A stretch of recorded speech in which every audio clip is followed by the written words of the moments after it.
Hi everybody, it's very nice to be able to speak to you just now. It seems a really long time since I've been at Coatbridge, because it is. I mean, we're now suddenly, getting up into sort of 18 months, 2 years that we've been having to do these things, which is a real shame because it was such a highlight of my working life to come into the library and work with the groups that I was lucky enough to spend time with at Coatbridge. But it is great to be invited to into your classroom like this and to be able to to still contribute to what it is you guys are doing. My name is Martin Stewart, which I should potentially have started with. I was referred to by Mr. Scott one time as a friend of the school, which is a really nice thing. I really love having that sort of ongoing relationship with the school community, because I was a teacher prior to becoming a full-time writer. I was an English teacher for 7 years until 2014. So come Christmas this year, it will now be 7 years since I left. And much of my time and my focus is still on running workshops and doing things like this and being able to contribute to the work that that you guys do in the classroom.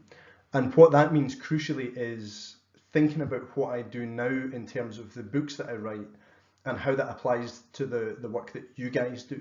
And what we've got for today is a writing exercise, creative writing exercise that's really focused on dialogue and character, because it's the biggest thing. And actually some of the slides and the kind of processes came out of working in Coatbridge with the first group that I had in the library, and some sort of spur of the moment things that we put up onto the screen as we were having discussions that have become real pillars of how I teach this and really shaped how I think about these kind of things.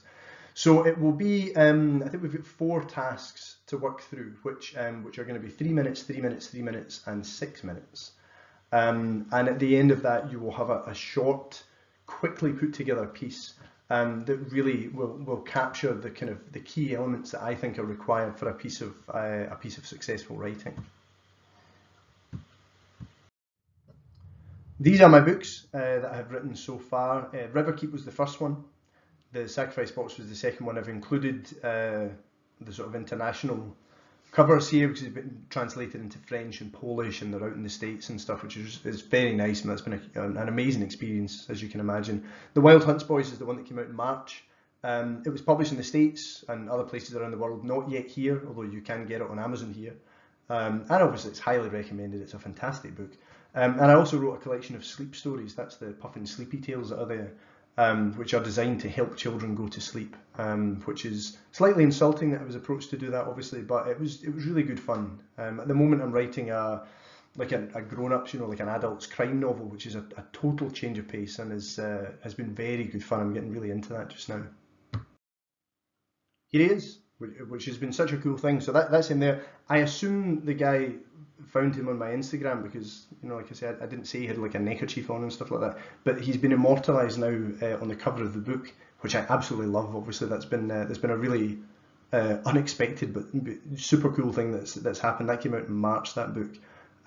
So he's now famous and permanent, which I really like. Now, thinking about how we read through genre is hugely important.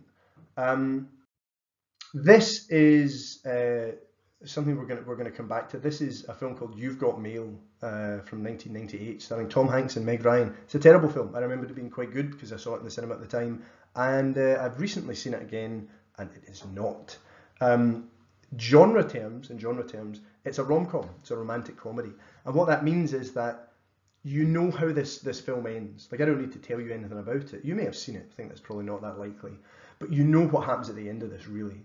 And that's part of what we want from it. We're looking for the delivery of that experience. We can imagine the kind of music that might be playing in the background of this. You can imagine what's happening between them and the kind of conversations they might be having, because we understand how genre works. Even if you're not a big reader, you are a skilled consumer of story and narrative, whether it's through your video games, films, TV series and box sets on Netflix and things. You understand the shape of these things, and you can, for example, turn on the TV and a film comes on that you've never seen before that's halfway through, and you know roughly what point it is in the story because you can feel the rhythm of it. Especially if a film's going to end soon. We turn it on and you can tell by the pitch of the music that it's coming towards the end. Now, that might seem really obvious, but it's actually a demonstration of how clever you are in terms of being able to interpret these things and to use them, because you understand how stories work. This we know is Buddy the Elf. This is where Santa tells us it's not Santa, as it turns out, because he knows the real Santa. We know how Buddy works. We also know that this is a Christmas film. We know it's a family film. We know it's a comedy. There's a little bit of a romance in there. We know, therefore, and again, this seems really obvious, that it's not going to be the case that they all die at the end of Elf or something. It's just never going to happen. And that seems really obvious, but it's because those are the genre markers, and that's something that we use to help us unpick these stories and to understand how these stories work, because we know. This I thought was from Rogue One, but I have been told subsequently it's actually from Battlefront on, I think, the PS4 at this point. But anyway, the point stands. It is a stormtrooper in Star Wars, and that means that we have certain genre elements here. We have science fiction, we have, war, combat, all that kind of stuff.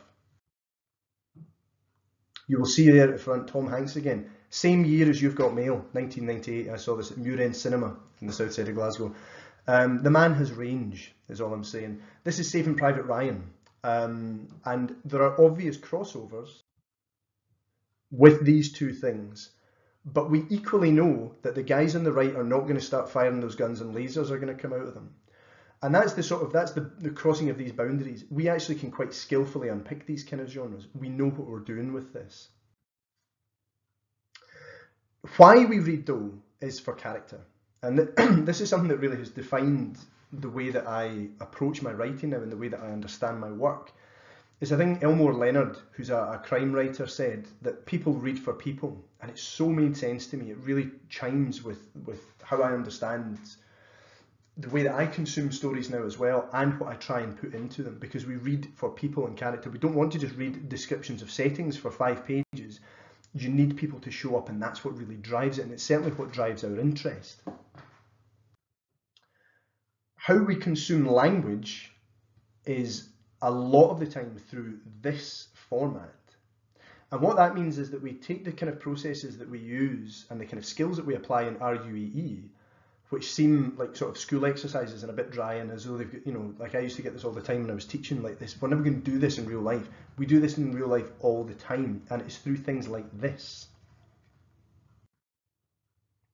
I am freezing as I'm transitioning through these because what I've tended to do in the past is kind of talk as I'm changing, and I end up losing words. So probably what's happening now is that I'm doing this between each slide, but hopefully it means we won't lose any of my golden chat. So here we have, what do you want to do tonight then? Whatever, I don't mind, ... ellipsis. Now the difference between that and between this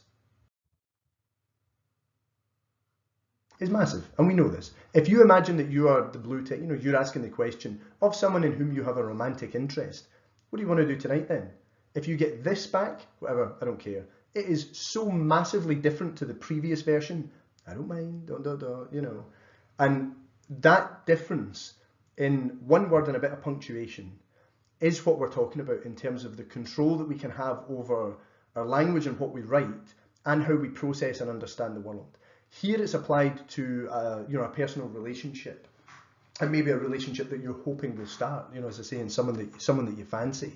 When you put it in those terms, people get really interested really quickly in the nuance of tiny things. It's the sort of thing that you would show your pal and be like, look at this text, like, what does that mean? Like, and you try and interpret tiny details. If you're used to getting 2 kisses in the end of a text and then you only get 1 and you're going, oh my God, These things matter. That's what language is, that's what writing is. And we're trying to carry that through into how we understand the text that we read in class, in the world in general outside of class, and in the content that we write, because even if you don't want to be a writer, unfortunately you're in school and you are a writer, and we want to do it therefore as well as we can and master language, because that's going to help us across the curriculum. It's not just in English. So here they are side by side. Of course we can see the intense difference between them. We would all much rather get the one on the left, that I don't mind, as opposed to the I don't care. I get that a lot, like if we have a takeaway on a Friday, and if I ask my wife which one she fancies, because we have a limited selection in Troon, and she says, I don't care. I know I've done something, and I just now need to go back through my day and figure out what it is I've done wrong, because it is a subtle communication of displeasure, basically, that I need to tap into. And that's what language does. That's the literacy element that we're looking at here. So now we're on to our writing. And actually I'm going to have to do my sort of freeze face again because that is all this slide says. Okay, there we go. We're back to Tom Hanks and Meg Ryan. They are in some kind of coffee shop.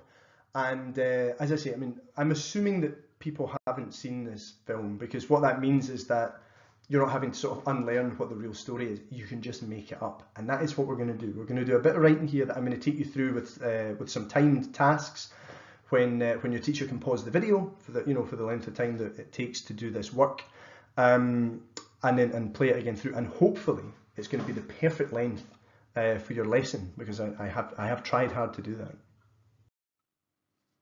So we are now going to produce a piece of writing similar to those text messages, and that is just the speech, okay? You have your two characters and their setting. We know they're in a coffee shop. We know it's a man and a woman sitting at the table. And you can decide why they're there. So whether it's like a first date or they're high school sweethearts meeting up for the first time in a while, or they're getting divorced, which is always good fun, sort of getting an argument going. And what that means in terms of no narrative, no dialogue attribution, he said, she said, is what that means, because people tend to put that in after every single line. We don't need that. It's just the speech, okay? Just the things that they're saying. And this is how you should lay that out, okay? I'm going to give you a wee template example, which is a totally random example, not connected to them or where they are or anything like that.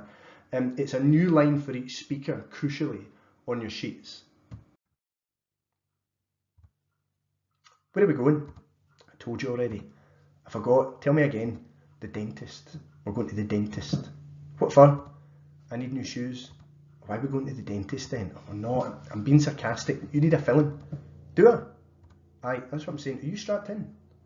Now, you're not told anything about these people. You're not told anything about where they are, what they look like, who's speaking. We're not told like what age they are, what gender they are or anything like that. I can't obviously ask and hear your response. 99% of the time when I ask who's speaking here, and you can have a think about this within your own mind, and it's almost certainly, going by my experience of doing this with lots of different groups, that you think it's a mother and son. You might have been going to say mother and child, but everybody's dead sexist and they always then say it's a son, which I think is really interesting. Now that's because the things that people say tell you everything you need to know. The things that they're saying to you is a stronger communicator of their personality and the character that you're bringing to life than a little descriptive sentence you could have, because people reveal themselves through that. And I always think it's a really, really interesting example. The other point I would make is that we're not told they're in a car. It's that you get, are you strapped in? Now, you don't need to start with that. Your brain just automatically goes, oh, okay, and just sort of re-engineers it so that we understand they're in a car now. It's a really good, quick example. It's a totally random one, obviously, and it's not connected in any way to Tom Hanks and Meg Ryan being in a cafe, which is here. So we are going to write their conversation using only their words. Don't tell us who's speaking, what they look like, anything about where they are. Just have them talking, okay? And leave an empty line between each speaker, please. That's quite important. So we're leaving, nice bits of space between these lines of dialogue. If you're really stuck for a starting point, have one of them say, what is it? And just ask a question and the answer, and everyone can kind of flow from there. So if you're really stuck, you can go for what is it as a jumping off point. Here it is. If your mind has gone completely blank, okay? That is task 1. And I'm going to give you 3 minutes for that, which is really not a long time. The example that I gave you just before with the whole dentist in the car thing, that was like 3 minutes just sort of thrown up on the board. The point of this is not to produce like your most perfect piece of work. I'm not going to ask anybody to like stand up and read this out across the class. It is, it's just work that we're getting down as quickly as we can. So that is 3 minutes. You can pause this video for a period of 3 minutes, and then I will pick it up again and we'll move on to the next thing. Okay, so 3 minutes starting now. If you please pause me.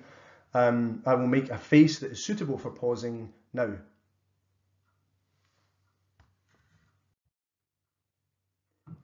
Okay, hopefully you've unfrozen me. I'm sure that was wonderful looking at me in that condition for that length of time. This is mine. I gave myself 3 minutes for this one as well. Obviously here we have just exactly what I'd asked you to do. There is no he said, she said. We don't know who's speaking, or we're not told expressly. We should be able to tell, I hope. Certainly, usually people can, because we're all quite sexist, as I have found when I'm doing this in different schools. But here it is. That's too much. What? That's too much sugar. You're supposed to be cutting down. Well, I've been on my own for a while. Old habits. What other old habits have you rediscovered? Don't do that. We're having a nice time. Are we? Yeah? Coffee? Cake? You like coffee and cake? You think I've put on weight? God, I didn't because you have. A little. It's probably all the sugar. Now, there are things that I would fix about that, but it's 3 minutes worth of work. And we start off, we get a nice quick back and forth. And, it broadly works. There are things I like about it anyway, let's put it that way. That obviously is not a whole story, but it's a starting point. And the key about this is that if we start with dialogue, we start with something that most people don't do at all, because what tends to happen is that people write and then this, and it's just big paragraphs of description and stuff, and then he ran up the stairs, then the vampire jumped out, then he grabbed the stake, then he stabbed the vampire through the chest, blah, blah, blah. And it's just stuff, and it's not about character, which is the thing that really makes stories work. So we're sort of reverse engineering that, and we're starting with something that looks about this. Now, even if you've got 3 or 4 lines of this, that's great. It's just, it really is just an exercise in just getting something down really, really quickly, okay? So that's the skeleton, basically. Now we need some flesh. We need a bit of meat in the bones. And what we're going to do there then is add in some dialogue attribution. He said, she said. That's what I'm talking about there. Now, remember, if it's obvious who's speaking, don't tell us. And that is because when people do this, they instinctively say, he said, she said, he said. And you do every single time. If it's obvious who's speaking, don't tell us. I'm going to give you a demonstration of what I do with the whole dentist car thing in a wee second as a kind of template for this. And then we're going to add in, let's say, no more than 5 sentences of narrative to your dialogue story. This is why you're leaving gaps in between the bits of dialogue, which some of you will definitely have forgotten to do, but don't worry about that. I forgive you. These could be descriptions of the character's behaviour, so little movements, looks and actions.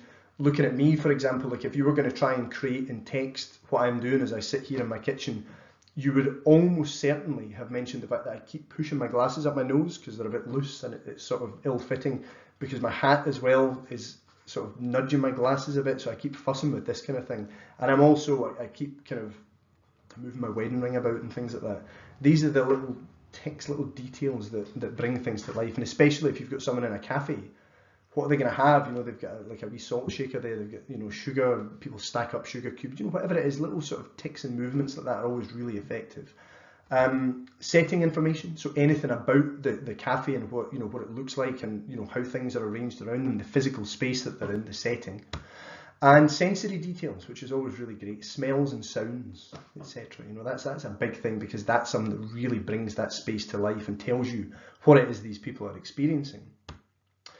Now that is going to be task 2, and is going to last 3 minutes.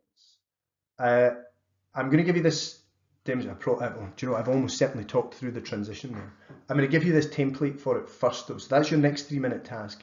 But here's how it's going to look as applied to this dentist car scenario. Where are we going? She said. I told you already, he said, tapping his fingers on the steering wheel. The streets were quiet. People hiding from the rain in shops and cafes. I forgot, tell me again. The dentists. We're going to the dentist. What for? He took a deep breath. The car smelled of feet. I need new shoes. Why are we going to the dentist then? We're not, I'm being sarcastic. You need a filling. Do I? Aye, that's what I'm saying. Are you strapped in? She pulled her collar tight round her neck. Turned to look out the window.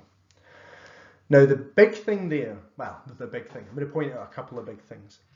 You get she said, he said at the start, and then not again for the whole piece of writing, because we know how to read. You know that people take it in turns to read. And that's why we're taking a new line for each piece of dialogue, because something that you guys might have done before is write it just sort of in sequence. So you have one person speaking, and then right next to that on the same line you have them speaking, and so on, and it becomes sort of hard to tell who's saying what. Here, when we lay it out like this, you know who's saying what because they just take it in turns to speak, and we understand how to do that. It's not necessary to be told again who is speaking, because we've done it at the start and then it follows on. So just 2 of those. We get tapping his fingers on the steering wheel.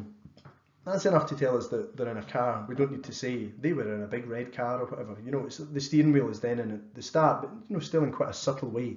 But the biggest one, in terms of the red text, I'm pointing at the screen here so you can see what I'm pointing at, is that he took a deep breath, because what we're trying to get is a sense of somebody, and you can tell it's somebody who's been a bit chisely, he's getting a bit annoyed, he's been I'm being sarcastic, like just getting a wee bit annoyed. So it's what for? And he takes a deep breath. So he's trying to settle himself. The car smells of feet, which is what puts the idea in his head, say, I need new shoes. That's why we go to the dentist, so I can get new shoes. Do you know what I mean? Blah, blah, blah. And that you need the red text there to take a little pause, to just change the rhythm of it a little bit and get a sense of somebody who's sort of going, try to control themselves, Still though, and the fact that this is colour coded, because I do like a wee bit of colour coding, means that you can see that this is still driven by the black text, the dialogue. The things that they say are still the bones of what's happening here. And obviously you would need larger bits of description elsewhere, but this is really enough to start getting us to a point of having really a full story on the page that is driven by people and character, which is a really, really good starting point. So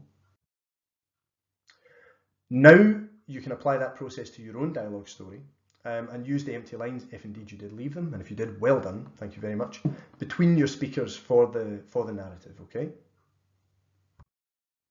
So there is the example there, sort of shrunk down.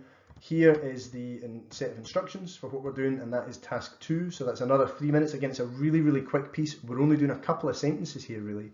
And again, I will freeze myself. So if the teacher pauses the video for 3 minutes to allow you to do this next stage, I will now make this face, and you can pause me. Okay, unpaused. Hopefully you enjoyed that expression for that full 3 minute period, or slightly longer if you have the time, which would be great. Here is my version of what I did to my coffee shop one. Okay, that's too much. He looked up from tapping his spoon. A single drop fell into the mug. What? That? She said, nodding at his coffee. It's too much sugar. You're supposed to be cutting down. Well, I've been alone for a while. Old habits.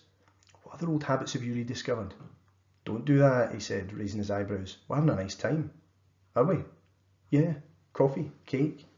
You like coffee and cake? You think I put on weight? He shook his head quickly. Oh, God, I didn't because you have. A little. She stabbed out a fork full of icing. It's probably all the sugar.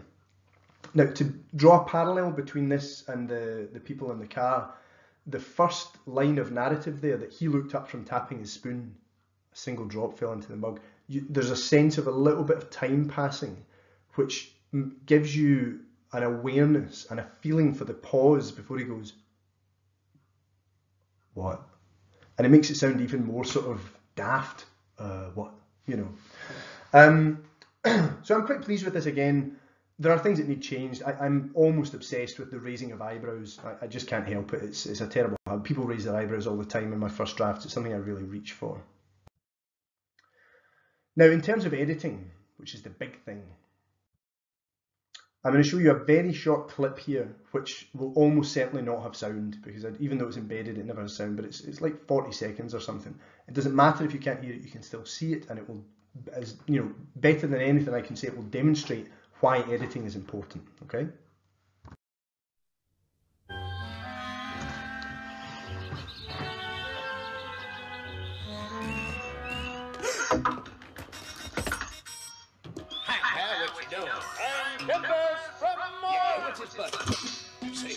You were thinking flying, well, he loves toys that can fly. Well then, to infinity and beyond. And he loves toys that he can fly.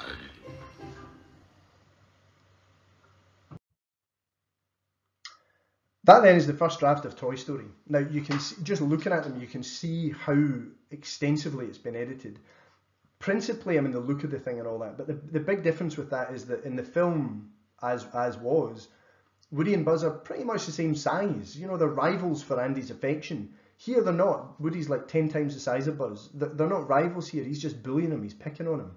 That's not pleasant, and that's never going to become, the multi-billion-dollar industry that Toy Story is now. They got that wrong, and I mean, Pixar are story geniuses, but this is the extent to which even people who can do this stuff fantastically, and maybe better than anybody else, still need to go back and reflect on their work. It's a really, really good demonstration of that.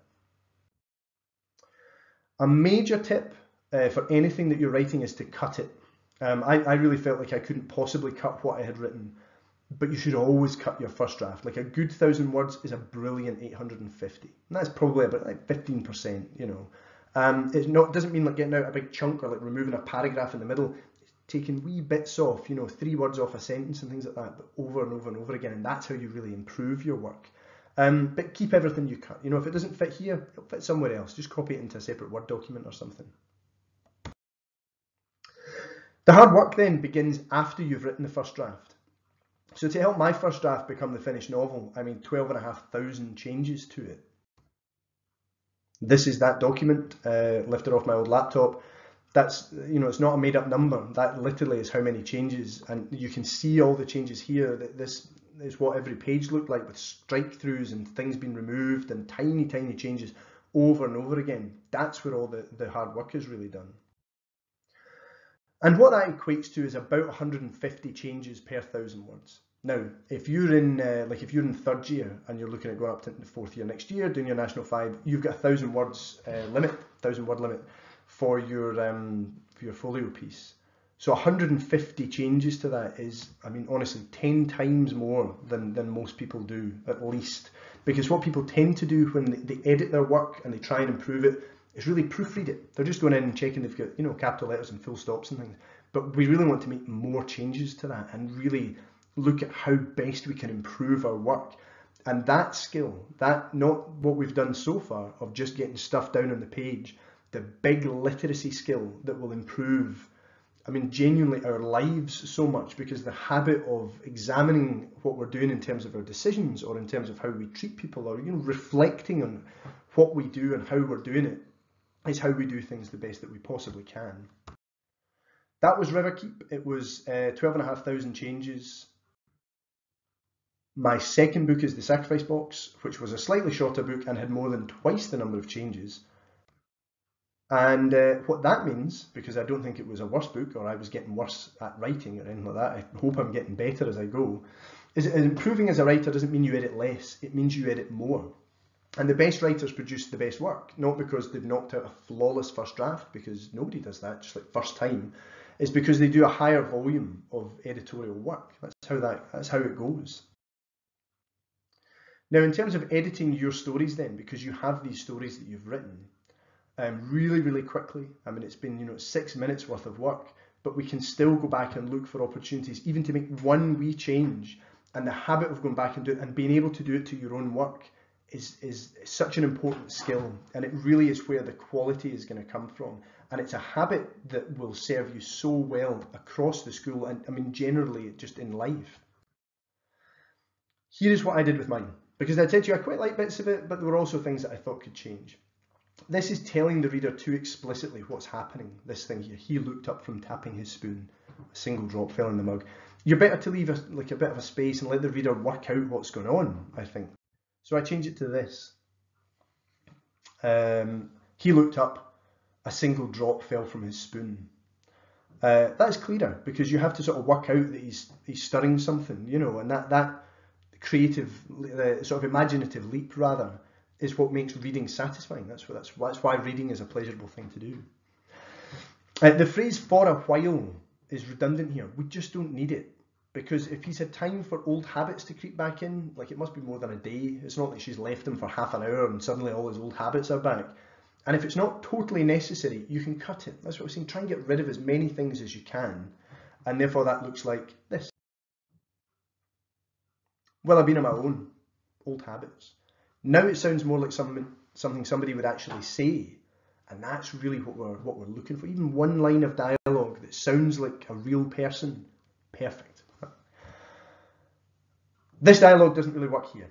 What other old habits have you rediscovered? She's sort of repeating what he says. It doesn't really work. Elmore Leonard's thing, it's another one of Elmore Leonard's. He's got some very good rules for writing. If it sounds like writing, I rewrite it. That's a pretty good rule of thumb to live by. And if it works for Elmore Leonard, who sells way more books than I do, then it works for me. So this is what I changed that to. Right. What else have you rediscovered? Now, you can do a lot with one word. My mother was very good at that when, you know, like she would come back from parents' night and I would ask her how it was and she would say, Okay. And it's like, I need more than that. How much trouble am I in here type thing. She was a master of the one word put down. That again sounds more like something that somebody would say. Now, I've talked about the eyebrow thing already. Neither of these little bits here that I've picked out is problematic in itself.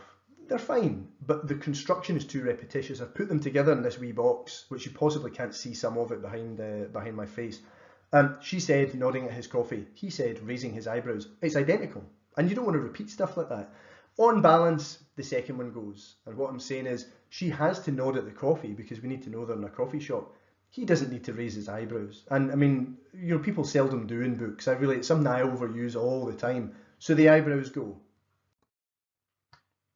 Here we are. Don't do that, he said. So we've got rid of something else. Again, we're making it a little bit shorter and just getting rid of stuff that we don't need. This is a Stephen King thing. Stephen King also has some really good writing rules. The road to hell is paved with adverbs, says Stephen King. Now, adverbs are usually ly words that tell you how a verb is being done, how something is being done, hurriedly, lazily, in this case, quickly. Stephen King hates adverbs. Again, Stephen King sells a lot more books than me. And that's by a factor that makes it sort of almost silly to put any kind of comparison on it whatsoever. So, Stephen King's rules for writing are also good enough for me. He shook his head quickly. What he's saying, and I've said this already, the things that people say in writing and dialogue tell you everything you need to know about them. He's saying, oh, God, I didn't. We know it's quick because he's sort of spluttering a response, so we don't need that adverb. And it goes. He shook his head. Now, the last bit here, this is clunky. It just doesn't work. I was trying to specifically focus on like the most sugary bit of the cake because she's getting on at him for eating sugar. It's like she's trying to mess with him sort of thing. And it's sort of an okay idea. Again, this is like a 3-minute bit of writing and it's nobody's best work straight off the bat. The point is that you can edit it and you can fix it and tighten that up. And it became this. She stabbed at her cake. Now what you get there is a much stronger focus on the word stabbed because it's a much shorter little bit of writing. It's a shorter sentence. She stabbed at her cake. That's really the best sort of way of conveying that thing that she's trying to get at. She stabbed at her cake. And I've got rid of something that wasn't really working. There's me repeating an animation there. Apologies. So here it is, one beside the other. The one on the left, 110 words, is the original version of that. And the one on the right, 97 words, which is 12% less, which is pretty good. I was saying if we aim for like 15, and it's half a dozen things changed. Tiny changes that don't maybe seem all that important, but they really are, because if you apply this to your own work, the difference is unbelievable because you've done one thing, two things, three things, and you're making all these decisions that improve your work to this extent. This, therefore, is our next task. So have a look over your piece of writing. Try to find any words or phrases which aren't completely necessary and cut them if possible. Are there any pieces of dialogue you think you could rework? Are there any repetitions you could cut? Any unnecessary adverbs? Any ly words that you don't need?